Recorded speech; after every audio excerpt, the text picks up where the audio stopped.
Good morning student, हमारी online क्लासों में आपका स्वागत है। आज हम 12वीं क्लास जो जीव विज्ञान है, नया जो सिलेबस एनसीईआरटी का है, उसका जो पहला चैप्टर है जीवों में जनन, उसके बारे में अध्ययन करेंगे। जीवों में जनन हमारा पाठ है, जीवों में जनन। अब सबसे पहले हम इसमें पढ़ते हैं कि जनन क्या होता है।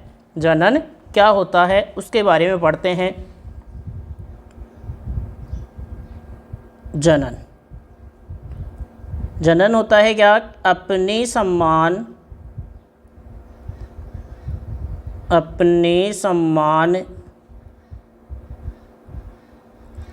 संतति उत्पन्न करने की प्रक्रिया को जनन कहते हैं। अपने समान संतति उत्पन्न करने की जो प्रक्रिया है उसको क्या कहते हैं? जनन कहते हैं। अब जो जनन है उसके बारे में हम देखें कि जनन के जो प्रकार देखें तो जो जनन है वो मुख्यतः सभी जीवों का एक विशिष्ट लक्षण होता है और सभी जीव क्या करते हैं? जनन करते हैं। तो जनन के जो देखें हम तो एक तो होता है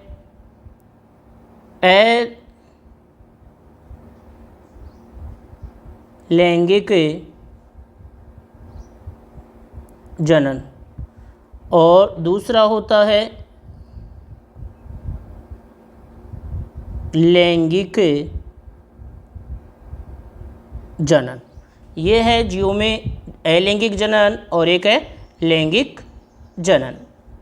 अब इसके बाद में हम देखते हैं कि सबसे बारे में जो सामान्य जानकारी इसकी कि ये जो जीव हैं हमारे, उन जीवों में किस प्रकार से ये जीव हैं, इनकी जीवन क्षमता क्या होती है, इनकी जीवन अवधि क्या होती है, उसके बारे में देखते हैं। तो देखो कि प्रत्येक जीव क्या होता है, प्रत्येक जीव केवल एक निश्चित अवधि तक ही जीवित रहता है और उसके पश्चात उसकी क्या हो जाती है? प्राकृतिक मृत्यु को प्राप्त करता है।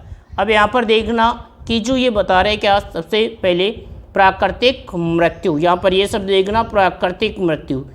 सीधा अगर आपसे ऐसे कहे कि जीवों के जन्म से लेकर मृत्यु तक की अवधि, जीवों के जन्म से लेकर मृत्यु तक की अवधि है वो उसका जीवन काल कहलाता है। लेकिन मृत्यु कैसी होनी चाहिए? प्राकृतिक मृत्यु होनी चाहिए। किसी दुर्घटना से या कोई कारणवश बीमारीवश मृत्यु हो रही है उसको प्राकृतिक मृत्यु नहीं कहते। वो पूरी अपनी आयु पूरी करके वृद्धावस्था प्राप्त करके मृत्यु होती है तो उसे कहते हैं प्राकृतिक मृत्यु। अब क्या कह रहे हैं कि जन्म से उसकी प्राकृतिक मृत्यु तक की जो अवधि है वो क्या कहलाती है? उसका जीवन काल या जीवन अवधि। क्या कहलाती है? जीवन काल या जीवन अवधि कहलाती है। अब यहाँ पर ध्यान देना पड़ेगा कि जीवन काल किसे कहते हैं। तो क्या कहोगे कि किसी भी जीव के जन्म से लेकर उसकी प्राकृतिक मृत्यु तक की अवधि, किसी भी जीव के जन्म से लेकर उसके प्राकृतिक जो मृत्यु है वहाँ तक की जो अवधि है उसका क्या कहलाती है? जीवन काल कहलाती है। अब क्या कह रहे हैं कि किसी भी जीव का जो जीवन काल है वो क्या है? उसका विशिष्ट गुण है। क्या कहलाता है? उसका विशिष्ट गुण कहलाता है। यानी कहने का मतलब यहाँ पर ये बता रहे हैं, विशिष्ट गुण का मतलब कि प्रत्येक जो जीव है उसका जो जीवन काल है वो अलग अलग होता है। वो उसके किस पर निर्भर नहीं करता?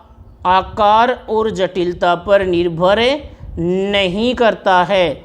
यानी किसी भी जीव का जीवन काल किस पर निर्भर नहीं है? उसकी जटिलता पर और उसके आकार पर निर्भर नहीं होता है।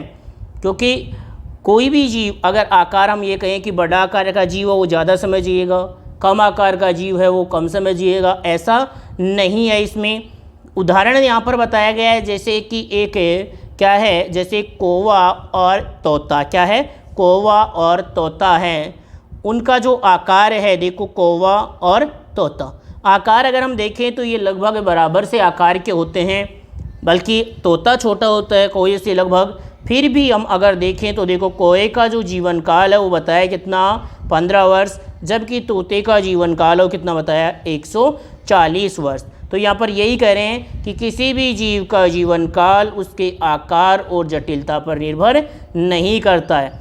यहीं पर जैसे पादपों में बताया गया है कि आम के पादप का जीवन काल 200 वर्ष होता है। कितना होता है? 200 वर्ष होता है।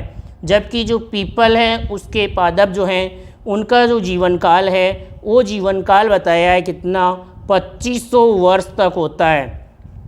तो यहाँ पर हमने इससे जो पढ़ रहे हैं हम, इसमें मुख्य चीज़ ये आई सबसे पहले तो कि जीवन काल क्या है, जीवन काल किसे कहते हैं। फिर जीवन काल किस पर निर्भर नहीं करता, तो आकार पर और जटिलताओं पर जीवन काल निर्भर नहीं करता है। जीवन काल है उसकी प्राकृतिक जो मृत्यु है, कहाँ से लेकर, जन्म से लेकर, वो उसका जीवन काल है। फिर जैसे कुछ जीवों के जीवन काल यहाँ पर दिए, आम और किसके, आम का दिया, पीपल का दिया, कोए का और तोते का दिया। अन्य जीवों का जो जीवन काल है वो और देखते हैं हम कि जैसे यहाँ पर दे रखा है किसका, हाथी का जीवन काल दे रखा है कितना होता है, 75 वर्ष होता है। गुलाब का जीवन काल दे रखा है कितना होता है, 10 वर्ष होता है। कुत्ता है उसका जीवन काल दे रखा है वो कितना होता है, वो होता है कितना, 15 से 16 वर्ष। तितली है उसका जीवन काल केवल 1 से 2 हफ्ते का होता है। कोए का जीवन काल 15 वर्ष होता है। केले का जीवन काल 25 वर्ष होता है। गाय के जीवन काल की बात करें तो लगभग 26 वर्ष होता है। तोते के जीवन काल की बात करें तो 140 वर्ष। मगरमच्छ है उसका जीवन काल 60 वर्ष। घोड़े का जीवन काल 50 वर्ष। फल मक्खी जो हमारी है उसका जीवन काल लगभग 30 दिन का होता है। हमारे जो धान हैं, फसलें हैं, उसका जीवन काल 4 महीने।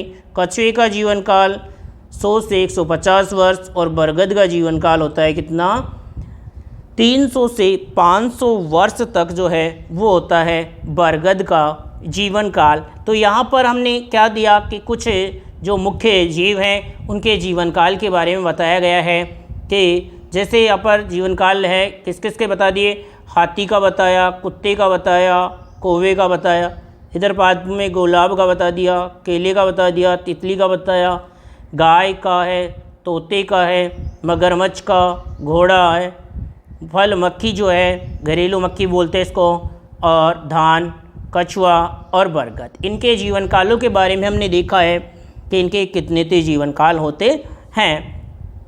उसके बाद में जो है वो हम देखते हैं कि जीवन काल एक जीव का हो गया।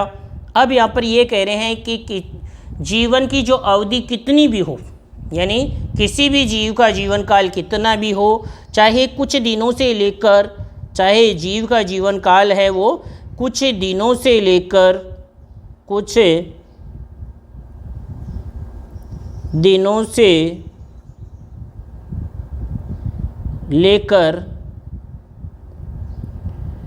कई वर्षों तक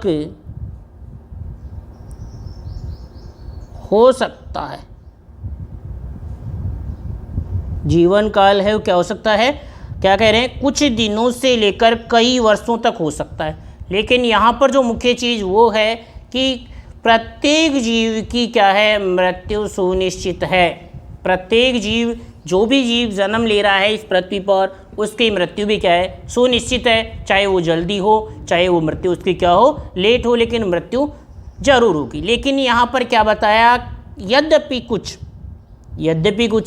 एक कोशिकीय जीव जैसे आया है इसमें किसका, अमीबा, इनकी प्राकृतिक मृत्यु नहीं होती। क्या नहीं होती, प्राकृतिक मृत्यु नहीं होती। अगर प्राकृतिक मृत्यु नहीं होती, इसलिए ये जो जीव हैं हमारे, इन जीवों को क्या कहा गया है, अमर कहते हैं। क्या कहते हैं इन जीवों को, अमर कहते हैं। यानी इनकी क्या नहीं हो रही है, प्राकृतिक मृत्यु नहीं हो रही है, इसलिए इन्हें क्या कहा जा रहा है, अमर। तो पूछा जा सकता है कि अमर जीव किसे कहा गया है, तो वे जीव जिनकी प्राकृतिक मृत्यु नहीं होती उन्हें अमर जीव कहते हैं।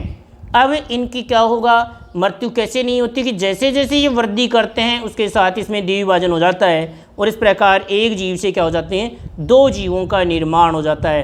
कि जैसे ये मान लो एक हमारे पास अमीबा है। अब क्या होगा कि जैसे ही ये क्या करता है, जैसे जैसे वृद्धि करेगा ये विभाजन करके क्या कर लेता है, 2 अमीबा बना लेता है, 2 पुत्री अमीबा का निर्माण कर लेता है। इसलिए इसकी क्या नहीं हुई, मृत्यु नहीं हुई, इसके जीव से ही क्या बन गए, 2 जीव बन गए। इसलिए ऐसे जो जीव हैं उनको कहा जाता है क्या, अमर जीव। क्या कहा जाता है, अमर जीव। अब यहाँ पर आगे जो है वो क्या कह रहे हैं कि जीव जो है या जीवों में जो जनन है वो एक जैविक प्रक्रिया है। जैविक प्रक्रिया का मतलब है कि केवल और केवल जो जनन है वो किस में पाया जाता है, सजीवों में। किस में पाया जाता है, सजीवों में। जनन केवल किस में पाया जाता है, सजीवों में ही पाया जाता है। इसलिए ये एक जैविक प्रक्रिया है जिसमें एक जीव, विकसित जीव, यानी एक जो जीव है इसमें वो क्या करता है, विकसित अपने समान जीव को जन्म देता है। अब क्या कह रहे हैं यहाँ पर कि जैसे ये मान लो ये जीव है, इससे 2 नए जीव बने, तो ये जो जीव था जिससे बन रहे हैं वो तो कहलाता है क्या, जनक, और जो नए जीव बने हैं वो क्या कहलाती हैं, संतति। क्या कहलाती हैं, संतति। तो यहाँ से समझ गए कि जो जन्म देने वाला है जीव को, जो जीव को क्या दे रहा है, जन्म देता है, वो तो क्या कहलाएगा, जनक, पेरेंट। और उत्पन्न हुआ जो नया जीव है उसको क्या कहेंगे, संतति कहते हैं। क्या कहते हैं, संतति। कि जो नया जीव उत्पन्न हो रहा है उसे संतति कहेंगे, और जो नए जीव को जन्म दे रहा है उसे क्या कहेंगे, जनक कहते हैं। अब आ गया है कि उत्पन्न जो संततियाँ हैं वो वृद्धि करके क्या होती हैं, परिपक्व होती हैं, और प्रजनन योग्य होकर क्या करती हैं, जनन करती हैं। यहाँ पर है उत्पन्न संततियाँ हैं वो भी क्या करेंगी, वृद्धि, और वृद्धि करने के बाद में फिर जनन। कि जैसे ये संततियाँ उत्पन्न हो गई, अब ये भी वृद्धि करेंगी, और वृद्धि करके बाद में फिर से ये भी जनन करेंगी, फिर से ये भी क्या कर लेंगी, जनन करेंगी। तो इस प्रकार यही करें कि जो उत्पन्न संततियाँ हैं वो भी क्या करेंगी, जनन करती हैं, और नए जीव को क्या देती हैं, जन्म देने का कार्य करती हैं। उसके बाद में जो है वो देखते हैं हम आगे, जो कि जनन जो है वो क्यों आवश्यक है, या प्रजनन जो है उसके क्या कार्य हैं। तो प्रजनन के कार्य देख रहे हैं हम क्या क्या हैं। सबसे जो पहला और जो मुख्य कार्य है वो कार्य है जीवन, यानी पृथ्वी पर जीवों के अस्तित्व को सुरक्षित रखने के लिए प्रजनन अनिवार्य है। कि पृथ्वी पर पाए जाने वाले जीव हैं उनका अस्तित्व सुरक्षित रहे, उसके लिए जीव क्या करेंगे, जनन, यानी अपना जीवन बनाए रखने के लिए क्या आवश्यक है, जनन आवश्यक है। दूसरा जो है वो क्या है कि अपनी जो जाति है उसकी जीवन क्षमता, जाति की जीवन क्षमता, यानी जनतति जनन जो है उससे जाति की निरंतरता बनी रहती है जिससे विलुप्त नहीं हो। यानी अपनी जाति को बनाए रखने के लिए भी जनन आवश्यक होता है। यानी अपनी जाति की उत्तरजीविता बनाए रखने के लिए या जाति को बनाए रखने के लिए, जाति की उत्तरजीविता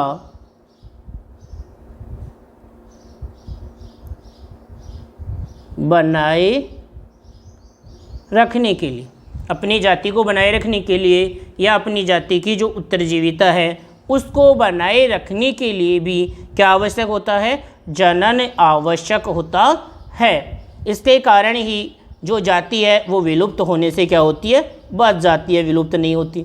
तीसरा जो बात आ रही है वो आती है क्या, विभिन्नताएं। क्या आती है, विभिन्नताएं। विभिन्नताओं के बारे में हम बात करें तो जनन से जीवों में क्या उत्पन्न हो रही हैं, विभिन्नताएं उत्पन्न होती हैं। जनन से जीवों में विभिन्नताएं उत्पन्न होती हैं, और इन्हीं विभिन्नताओं के कारण जीव पृथ्वी पर क्या रहता है, जीवित। पृथ्वी पर जीव को जीवित रहने के लिए क्या आवश्यक है, विभिन्नताएं आवश्यक होती हैं। उसके बाद में आता है अगला जो है वो है जनसंख्या संगठन। क्या है, जनसंख्या संगठन। जनसंख्या संगठन में देखो जो जनन है वो नवजात शिशु, प्रौढ़, युवा व्यक्ति एवं वृद्धों की संख्या का नियमन बनाए रखता है। जनन के द्वारा ही क्या होता है कि नए शिशु बनेंगे, फिर वो शिशु है वो युवा होगा, फिर प्रौढ़, और उसके बाद में वृद्ध व्यक्ति, प्रौढ़ व्यक्ति और फिर वृद्धों की जनसंख्या बनी रहेगी। फिर अगला आता है प्रतिस्थापन। जनन के द्वारा क्या होता है, प्रतिकूल परिस्थितियों एवं प्राकृतिक मृत हुए जीवों का नए जीवों में क्या हो जाता है, प्रतिस्थापन। यानी क्या हो रहा है यहाँ पर कि जनन के द्वारा प्रतिकूल परिस्थितियों में, कौन सी परिस्थितियों में, प्रतिकूल परिस्थितियों में, कौन सी परिस्थितियाँ बता रहे हैं, प्रतिकूल। प्रतिकूल का मतलब होता है विपरीत, विपरीत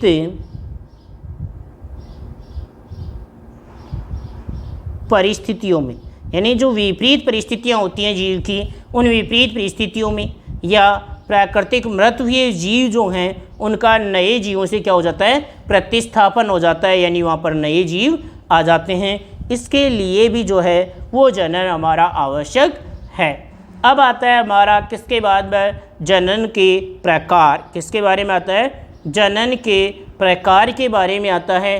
तो हम जो जनन है हमारा, वो जनन मुख्यतः है कितने प्रकार का, 2 प्रकार का। एक है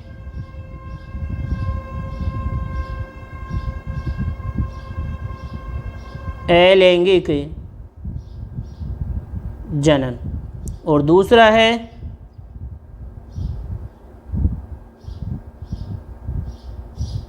लैंगिक जनन। तो ये 2 प्रकार। अब ये जनन के 2 प्रकार किसके कारण हैं कि इस प्रत्येक जीव की संरचना, निवास स्थान, उसके कार्य की अत्यधिक विविधताओं में होने के कारण जनन की प्रक्रिया एक प्रकार की नहीं होती, कि प्रत्येक जीव की संरचना एक जैसी नहीं है, उसका निवास स्थान जैसा नहीं है, कार्य की है, इन सब में अत्यधिक क्या पाई जा रही हैं, विविधताएं। क्या हैं, विविधताएं हैं, विभिन्नताएं पाई जा रही हैं। इसलिए जो जनन है वो भी क्या नहीं होता, एक ही प्रकार का नहीं होता। तो सजीवों में जनन कितनी प्रकार का होता है, 2 प्रकार का, अलैंगिक एवं लैंगिक जनन।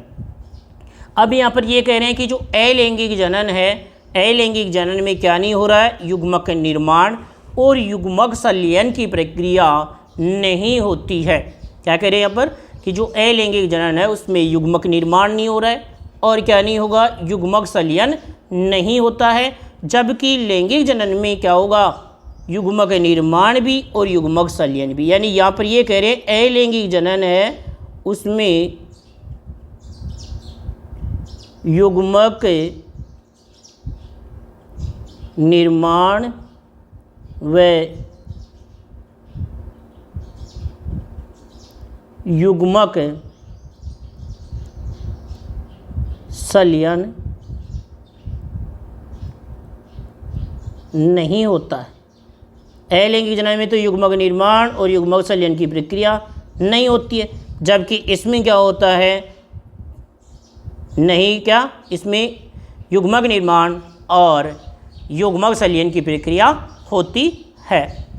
अब सबसे पहले हम पढ़ते हैं फिर इसके बारे में, इसके जो हमारा लैंगिक जनन है उसके बारे में पढ़ते हैं। तो लैंगिक जनन के बारे में हम पढ़ते हैं कि लैंगिक जनन है वो क्या क्या है। तो देखो लैंगिक जनन में हम पढ़ रहे हैं यानी एसेक्सुअल रिप्रोडक्शन, यानी अलैंगिक जनन। कौन सा जनन पढ़ रहे हैं हम, अलैंगिक जनन। तो अलैंगिक जनन में देखो सबसे पहले इस प्रकार के जनन में उत्पन्न संतति आकारिकी एवं आनुवांशिक, आकारिकी एवं आनुवांशिक रूप से जनक के समान होती हैं। ये जो है यहाँ पर, और ये सभी संतति जनक, ये सभी संतति एवं जनक एक दूसरे के क्लोन होते हैं। ये चीज़ जो है वो है इम्पोर्टेंट, क्योंकि बोर्ड की जो एग्ज़ाम है उसमें 2-3 बार प्रश्नों में प्रश्न आ चुका है कि क्या कि अलैंगिक जनन द्वारा, एक बार तो आया है, अलैंगिक जनन द्वारा उत्पन्न संततियों को क्लोन क्यों कहा जाता है। क्वेश्चन आया हुआ है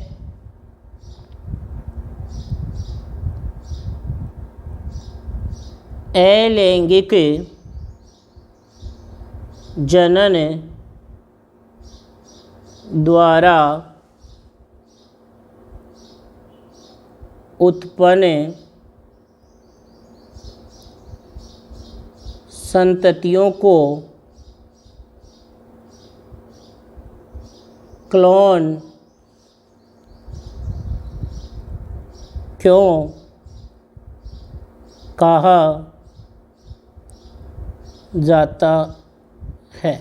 एक बार प्रश्न पूछा गया है ये कि अलैंगिक जनन द्वारा उत्पन्न संततियों को क्लोन क्यों कहा जाता है, तो उसका आंसर होगा कि इसके द्वारा उत्पन्न संतति आकारिकी और आनुवांशिक रूप से क्या होती हैं, बिल्कुल जनक के समान होती हैं, इसलिए अलैंगिक जनन द्वारा उत्पन्न संततियों को क्लोन कहा जाता है। एक बार प्रश्न ऐसे आया कि आकारिकी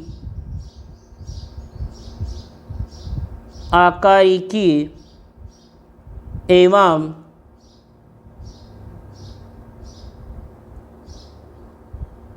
आनुवांशिक रूप से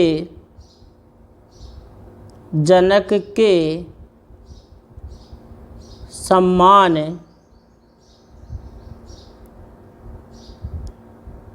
संततियों को क्या कहा जाता है। तो उसमें आंसर था क्लोन, और एक बार कह दिया क्लोन, या प्रश्न सीधा ऐसे ही पूछा जाता है क्लोन किसे कहा जाता है, तो भी आप कहेंगे आकारिकी एवं आनुवांशिक रूप से, आकारिकी एवं आनुवांशिक रूप से जनक के समान संततियों को क्लोन कहा जाता है। और क्लोन कहाँ किससे उत्पन्न होते हैं, तो आपका आंसर होगा अलैंगिक जनन से। किससे उत्पन्न होते हैं, अलैंगिक जनन से। अलैंगिक जनन द्वारा उत्पन्न संततियाँ हैं वो क्लोन होती हैं। क्लोन क्यों होती हैं, क्योंकि वो आकारिकी और आनुवांशिक रूप से जनक के क्या होती हैं, बिल्कुल समान होती हैं, इसलिए उसे हम क्या कहते हैं, क्लोन कहते हैं। इसलिए उसे क्या कहते हैं, हम क्लोन कहते हैं।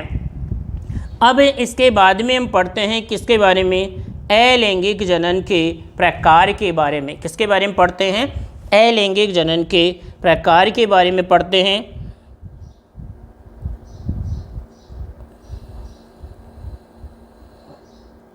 अलैंगिक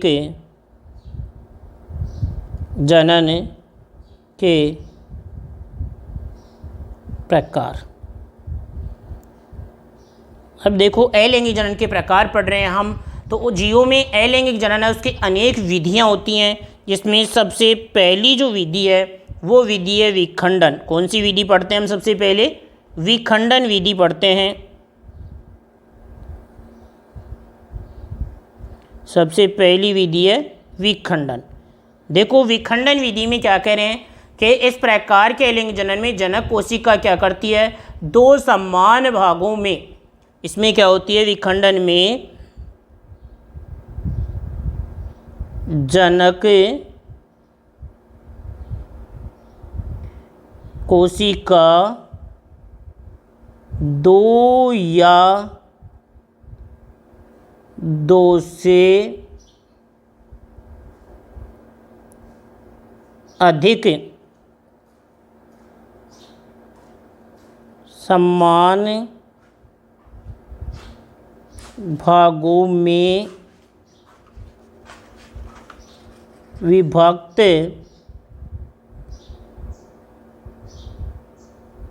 हो जाती है।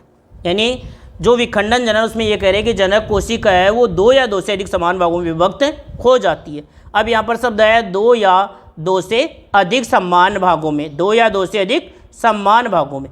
अगर वो दो भागों में विभक्त हो रही है तो उस प्रकार को बोलते हैं क्या, द्विविखंडन। क्या बोलते हैं, द्विखंडन।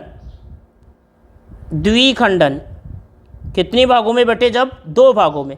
और द्विखंडन को हम क्या कहेंगे कि जब जनक कोशिका कितने, दो समान भागों में विभक्त हो।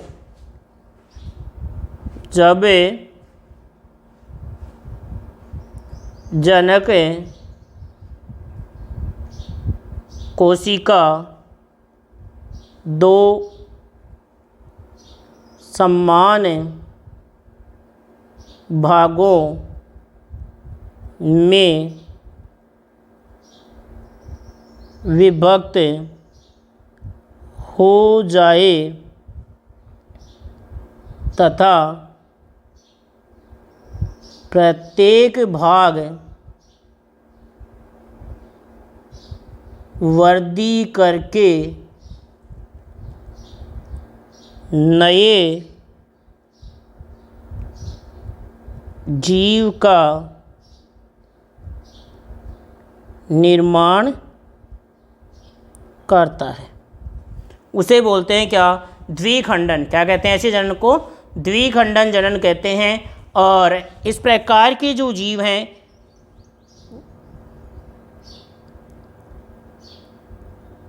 इस प्रकार के जीव अमर होते हैं क्योंकि उनकी प्राकृतिक मृत्यु नहीं होती है। क्योंकि उनकी क्या नहीं होती है? प्राकृतिक मृत्यु नहीं होती है।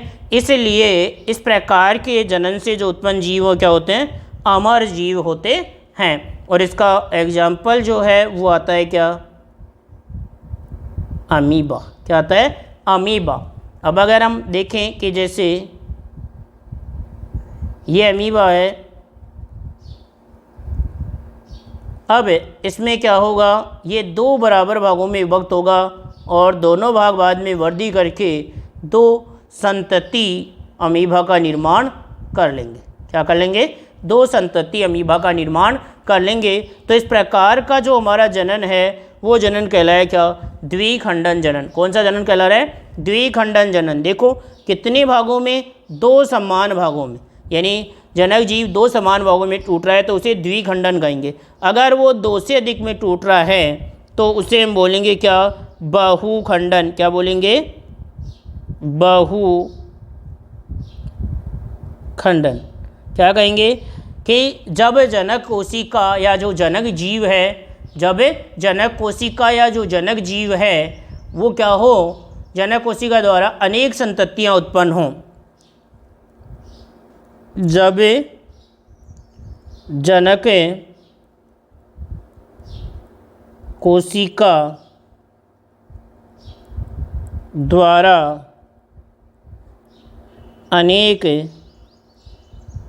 संततियाँ उत्पन्न हों, अनेक संततियाँ उत्पन्न हों तो उसे कहेंगे हम क्या? बहुखंडन। और इसका उदाहरण जो है वो आता है प्लाज्मोडियम। इसका उदाहरण जो है वो क्या आता है? प्लाज्मोडियम।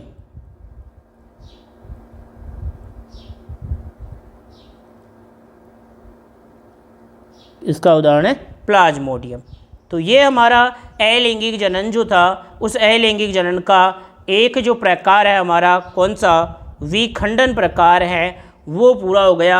अब उसके बाद में हम दूसरा जो प्रकार है इसका वो पढ़ेंगे मुकुलन द्वारा जनन, और वो हम पढ़ेंगे अगली क्लास में। आज की जो हमारी क्लास है वो क्लास यहीं पर हम क्या करते हैं? समाप्त करते हैं। Thank you.